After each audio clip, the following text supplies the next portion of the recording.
ചില ഭക്ഷണ പദാർത്ഥങ്ങളിൽ ആൻറ്റി ഓക്സിഡൻറ്റുകൾ ധാരാളമായിട്ട് അടങ്ങിയിട്ടുള്ളത് നാം കേട്ട് കാണും. അത് കഴിക്കേണ്ടതാണ്.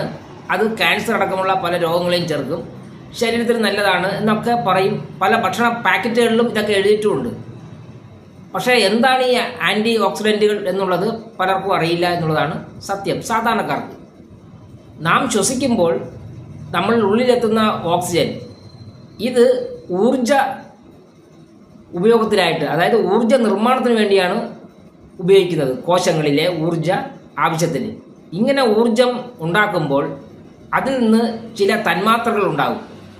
ഫ്രീ റാഡിക്കൽ എന്നാണ് അതിൻ്റെ പേര്. ഈ തന്മാത്രയുടെ ലളിതമായി പറയുകയാണ്. പക്ഷേ ഈ തന്മാത്രയ്ക്ക് ഒരു കുഴപ്പമുണ്ട്.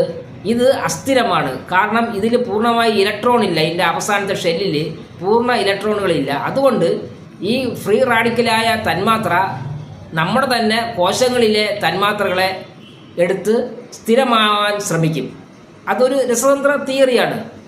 അങ്ങനെ ശ്രമിക്കുന്നത് കൊണ്ട് കോശങ്ങൾക്ക് അത് ഒരുപാട് കേടുകളുണ്ടാവുകയും ഇത് സ്ഥിരമായി ആവർത്തിക്കുമ്പോൾ ക്യാൻസർ പോലുള്ള ഒരുപാട് രോഗങ്ങൾക്ക് നാം കീഴ്പ്പെടുകയും ചെയ്യും. ഇതിനെ ചെറുക്കുന്നത് ഈ ആൻറ്റി ഓക്സിഡൻറ്റ് ഭക്ഷണങ്ങളാണ്. കാരണം അതിലെ തന്മാത്രകൾ ഇലക്ട്രോൺ വിട്ടുകൊടുത്തുകൊണ്ട് ഈ ഫ്രീ റാഡിക്കൽ തന്മാത്രകളെ സ്ഥിരപ്പെടുത്താൻ ശ്രമിക്കും. അപ്പോൾ ശല്യം ചെയ്യത്തില്ല അത്. അതായത് മോഷ്ടിക്കുന്ന ഈ ഫ്രീ റാഡിക്കൽ തന്മാത്രകളെക്ക് സംരക്ഷണം കൊടുക്കുന്നു. അതിനെ സംതൃപ്തപ്പെടുത്തി അവിടെ നിർത്തുന്നു, ശല്യം ചെയ്യാതെ. അതാണ് നാം കഴിക്കുന്ന ഈ ആൻറ്റി ഓക്സിഡൻറ്റ് ഭക്ഷണങ്ങളിലെ തന്മാത്രകൾ ചെയ്യുന്നത്. അതാണ് ഇതൊരു വലിയൊരു രസതന്ത്ര ബയോളജിക്കൽ തിയറിയാണ്. പക്ഷേ നമുക്ക് പലർക്കും അറിയുന്നില്ല എന്ന് മാത്രമേ ഉള്ളൂ. അതുകൊണ്ട് പരമാവധി ആൻറ്റി ഓക്സിഡൻറ്റ് ഭക്ഷണങ്ങൾ നാം കഴിക്കണം എന്നുള്ളതാണ് സത്യം.